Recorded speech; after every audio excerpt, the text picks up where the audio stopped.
Updating or redesigning your website, you're not alone. In fact, I launched my new website last week, and today I share some lessons learned so that you can steal them and make your website resonate with your dream clients. Listen up.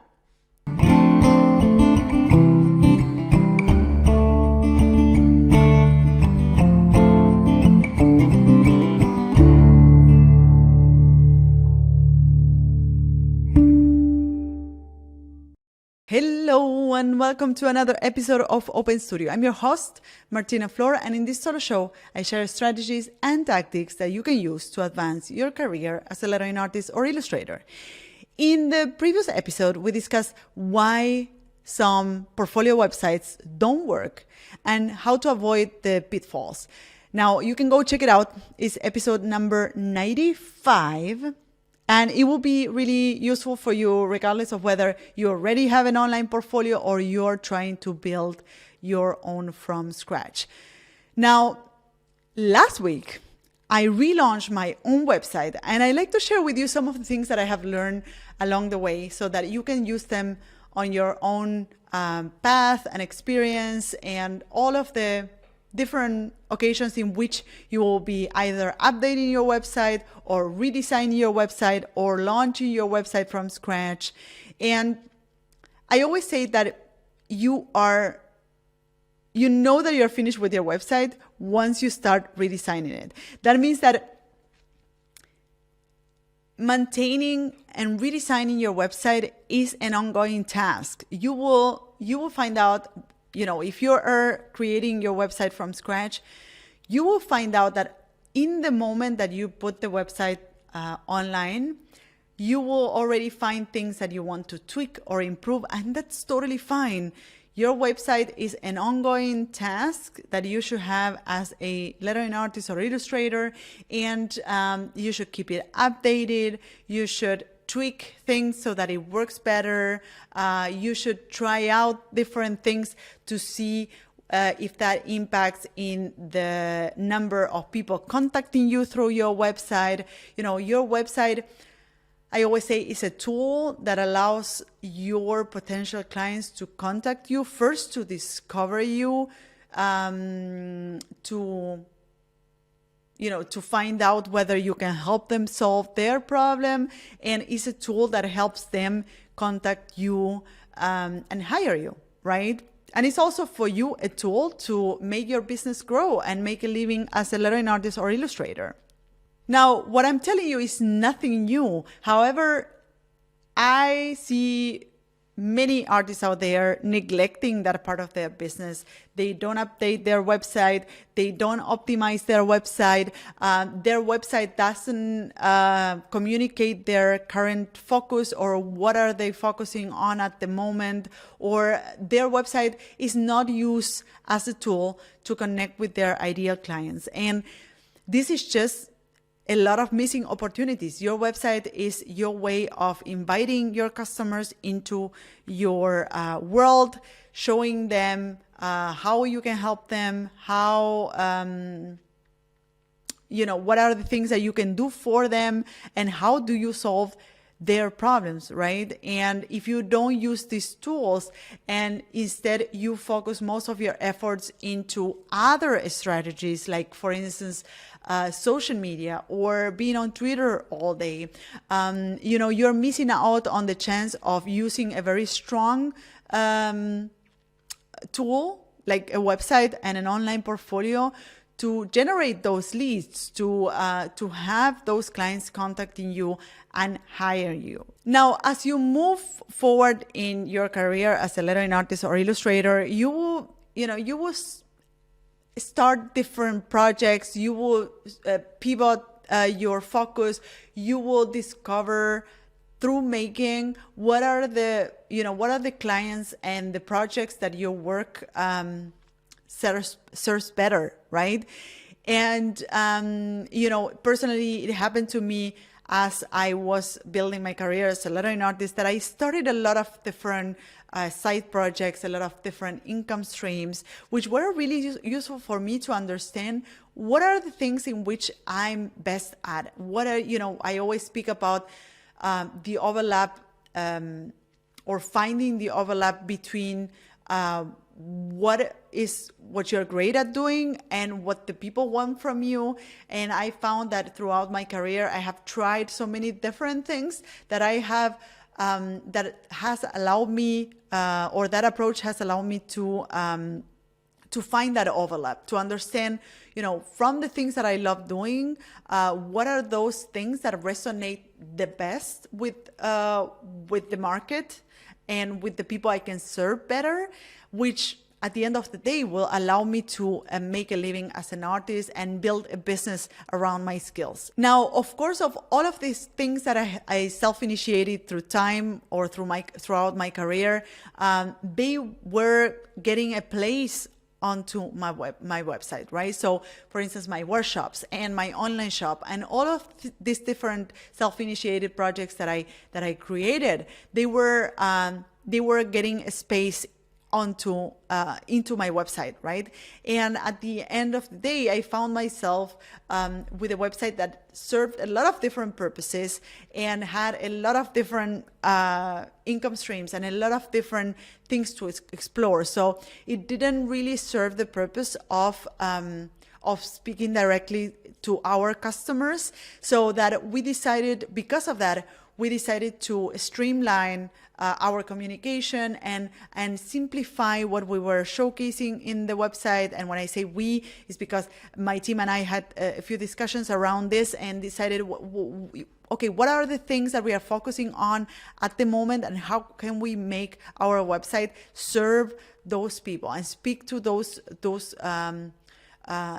audience that we are working for at the moment, right? And this is when we decided to redesign our website, which essentially involved reshaping our communication and reshaping our copy and the way we spoke about what we do, who we do it for, and how we solve their problem. And it was a very worksome project. If you have ever put your website online or redesigned your website, it could be an endless project, but we set up a very tight deadline, and that was really useful for us in terms of saying, okay, this is it. We're gonna put it out there. We're gonna continue tweaking it as it's as we go, but we put the website out there and we stopped procrastinating around what are the things we can do, what are the animations or the photos that we want to include and all of that. So we try to keep the website simple, and this allowed us to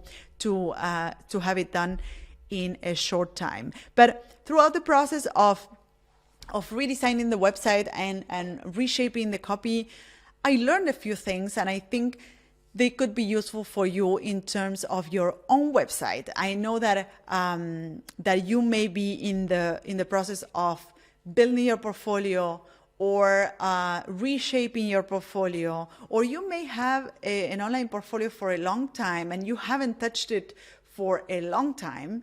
And this episode hopefully will give you a few hints on what are the things that you could be improving, or what are the things that I learned through the process of redesigning my website that could be useful for your own portfolio. So let's get right into it. First, a reminder: keep your website updated was such a game changer in this case. And one of the things that I really celebrate from the process of redesigning our website is that the website was updated. We always kept it updated. So that it means that it had all of the projects that we ever worked on, not all of the projects that we ever worked on, because you shouldn't put all of the projects that you ever worked on, but it had the projects that we really wanted to showcase, and we always kept it updated, right? And that made the work of redesigning the website easier, because we didn't have to upload new content. We just had to reshape what was there, right? We had to change styles, and we had to change perhaps, of course, the copy and perhaps some of the structure, but the content, creating the mock-ups, creating the photos and the pictures and all of that was there. We always kept it updated. We always uploaded fresh pictures as we go. If we had a new portrait picture of me or of a member of the team, we were uploading those. So we always kept it updated, and that's a great reminder for you to keep your website updated. Not only because it serves the purpose, it helps the website serve the purpose that it has to serve, which is, speaking about how great you are at doing your work and how well you can serve your potential customers with that. But also when the moment comes of updating or reshaping your website or redesigning your website, you don't have all that load of things that you have to do on top of that. So you're not only redesigning your website, but you're also like uploading 3 years of projects that you haven't updated throughout the past years, right? So first thing that I learned, keep your website updated.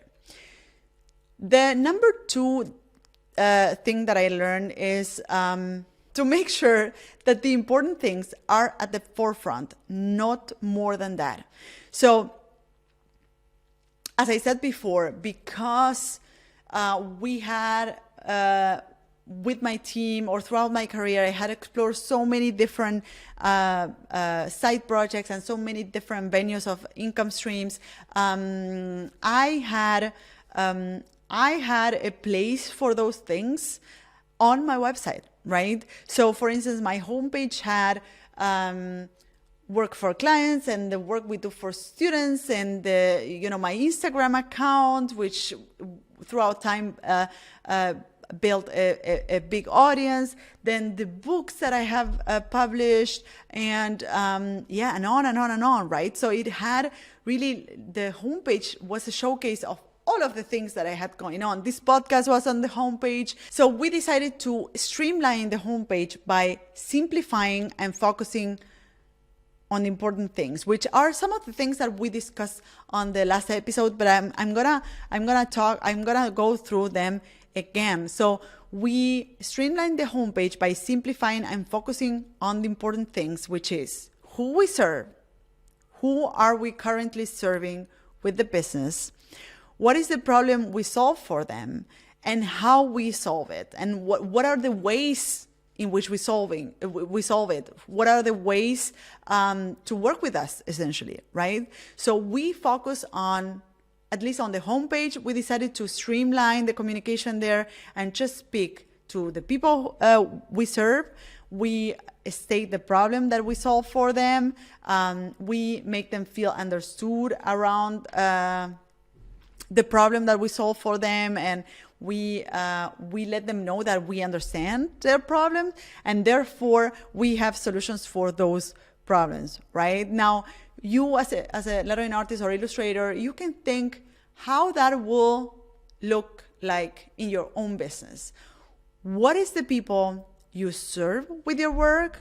What is the problem that you're solving for them? Because at the end of the day, with your art, by doing the work you love doing, you're also helping your customers achieve a certain goal, sell more products, connect with their audience, communicate with their potential customers. You are really solving a problem for them that they cannot solve by themselves, and therefore they hire you. So I want to invite you to think, who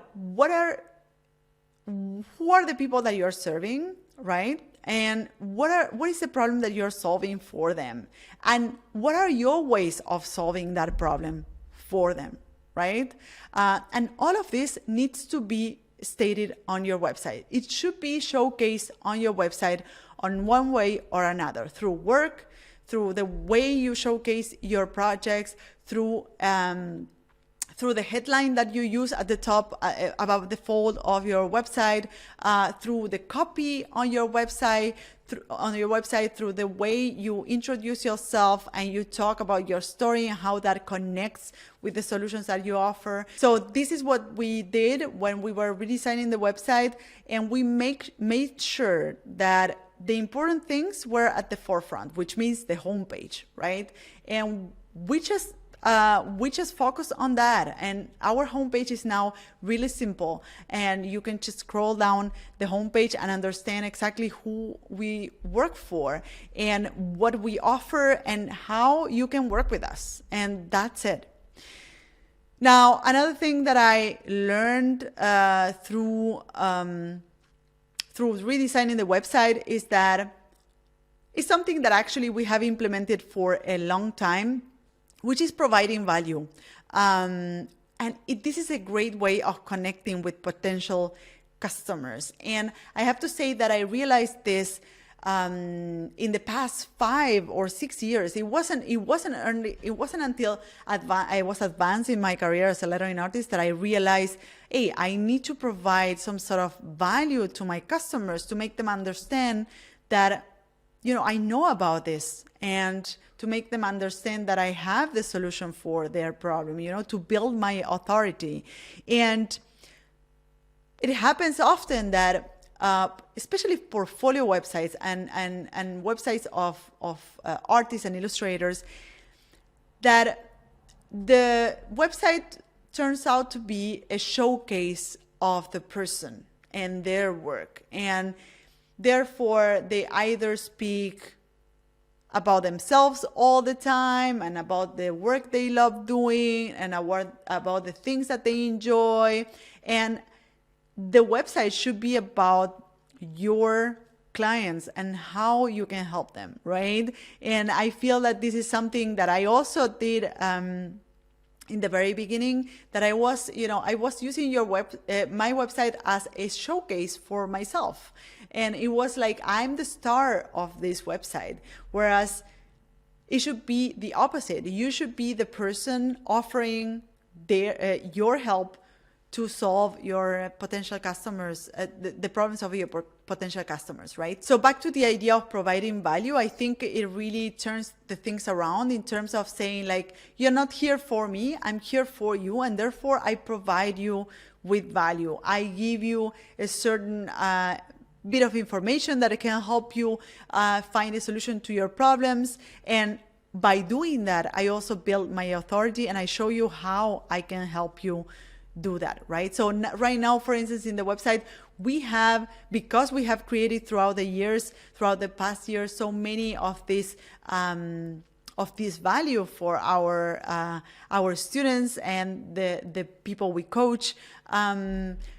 We have now in a specific site or a specific section of our website dedicated to showcase and to provide all of this value in one place. And it's called free resources, so that anyone who comes to our website, they can explore those free resources and download any of those free resources for free. And it provides them with that value. So it helps them solve a certain problem, and it also helps them understand whether we are a good fit, right? Whether we are people who can help them and who can solve their problem, right? So providing value is something that I have done throughout my entire career, and more intentionally in the last years, and it have always had a good impact on the business and on my ability to make a living doing what I do. Now, the other thing that we learn, or that I learned through redesigning my website, is not to overthink, to put the website out there. Just put it out there. And here I want to speak again about the magical effect of deadlines, because I often speak about the power of deadlines and how they make us achieve our goals and stop procrastinating. Because the truth is that you can really spend years redesigning your website. And just to give you an idea, in my coaching program for lettering artists and illustrators, the thing that the coachees spend the most time with and they delay the most is creating their website. And we start early with designing their portfolio and tweaking and optimizing their portfolio. And most of them get to publish their website right at the beginning of the program, when they can see that deadline coming closer, when they can see that the program is finishing and they need to get this done. This is the moment where everyone is publishing their websites, right? So again, having a clear deadline, especially for a project like designing your website, is very useful in order to make that happen, right? And we in the studio, we set ourselves a really tight deadline of a month to put the new website online. And that made the trick for us. And as I said before, a month may seem like a very challenging deadline, and it was. But at the same time, it allowed us to work very intentionally and very organized towards that goal. And as I said before, having a website that is updated already, that has all of the content that needs to be there, and that we only need to tweak, the styles, or resize the images, or change the copy, it made everything a lot easier. Now, the last thing that I learned, and I think it's gonna be really useful for you as well, is that you really make sure that your website is speaking to the right clients, because we often want to speak to everybody. We always want to keep the doors open for everybody, because we believe that the more we keep doors open for people to contact us or to work for different projects, the more work we will get. And it's actually the opposite. As we fine-tune our communication and we started speaking directly to our students, we, with my team, we help graphic designers, illustrators, and aspiring artists master the art of hand lettering, build a portfolio of stunning work, which is many of the things we share here on the podcast. And we help them also make a living doing what they love, right? And nevertheless, the website, at some point, it was speaking to them, but also to our one-to-one clients, and also to to agencies. So it was speaking to so many different people that it wasn't efficient in terms of connecting with the right audience and with the right clients that we can serve the best with the things we offer, right? And as we fine-tune that message and we made it really clear on our homepage and everywhere on our site that we are working for students, we help graphic designers, illustrators, and aspiring artists create amazing work and make a living doing what they love, the response to the website was skyrocketing. And that means that the website served its purpose of allowing our ideal customers to contact us and to connect with us, and allowed us to make business with them, right? So that is how important it is to speak to the right clients. If you're just speaking to everybody, the right clients will not connect with you, right? Now, if you're speaking directly to them and you're putting them a name and a tag and a certain category in the world of potential clients, they will resonate. If you're speaking to, if your website is speaking to editors and publishing houses, then editors and publishing houses that visit your website will say like, oh, okay, they're talking to me. So I will feel more comfortable connecting with you, contacting you, and hiring you, right? So the same happened in this case when we redesigned the website and we adjust our communication. We stated clearly that we help graphic designers, illustrators, and aspiring artists do amazing work and make a living doing what they love. And this came back to us in terms of response and in terms of the possibility of connecting with those clients. And that will eventually bring more business into the company and allows us to make a bigger impact onto the people we're working for, right?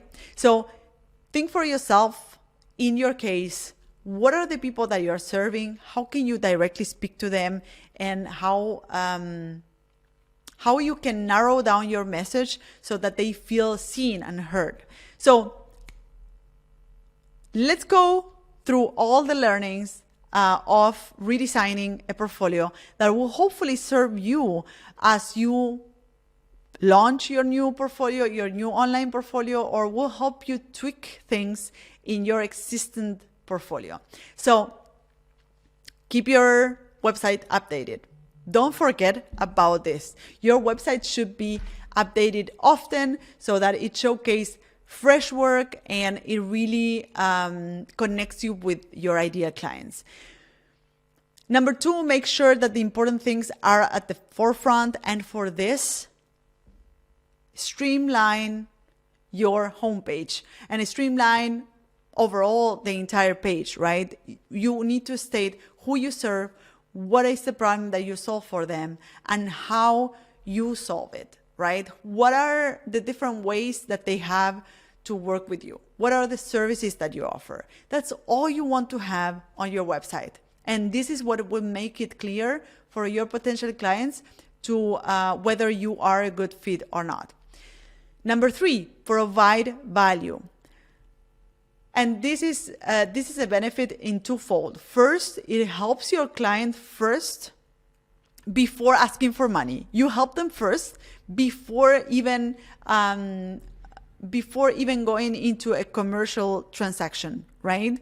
And number 2, it will help you build authority in their eyes. So they will consume your content or the value that you're providing, and they will understand, okay, this person can help me, right? Because he or she provided me with a lot of value, so I will hire them to go a step further and solve the actual problem that I have. Number 1, 2, 3, 4. Don't overthink. Put your website out there. Set yourself a tight deadline and make it happen. A website project can go on for years, and you don't want that. You want your website up and running as fast as possible because it's a tool for you to make a living with your skills. And number 5, make sure that is speaking to the right clients. Don't try to speak to every client out there.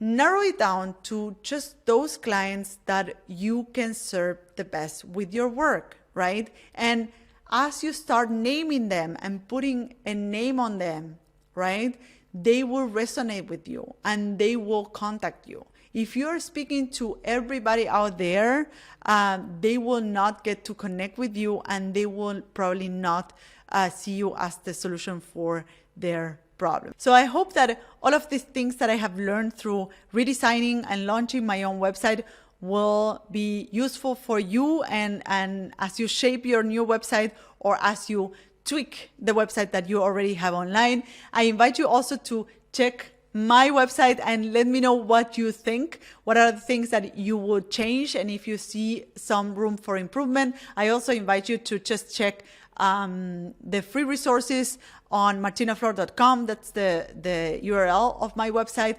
I also invite you to check the free resources section that we have, especially for those interested in exploring lettering, and also making for illustrators and lettering artists that are interested in making a living with their art. So hopefully you will find a lot of value in those free resources that we have put out there. And I hope you have a great week, and see you on the next episode of Open Studio. Bye bye. So this is it. I hope you loved this episode. You can find me, the host of the show, on social networks at Martina Flor on Instagram, Twitter, and Facebook. If you have a question or comments, go to martinaflor.com/podcast, where you can see previous episodes, find show notes, and send voice memos with your comments and questions. You can also watch these episodes on YouTube. Just go to martinaflor.com/YouTube to find them. You can, of course, listen to all our episodes on your favorite podcast platform. If you loved this episode, subscribe to this podcast. And if you leave us a review, it will help others find us. Thank you all for listening, and see you in the next episode of Martina Flor's Open Studio. Bye-bye.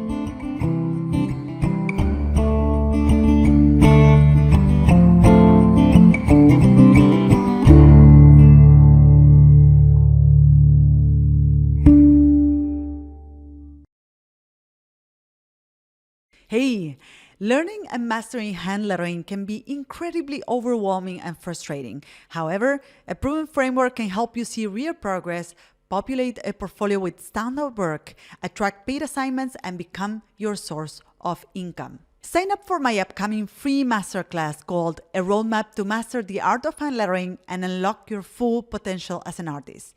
Here are what previous students have said about it. Hi, my name is Joke and I'm a lettering artist from the Netherlands. I always thought I knew about letter forms and how to create them. But somehow, whenever my lettering was off, I never quite knew what it was or how to correct it.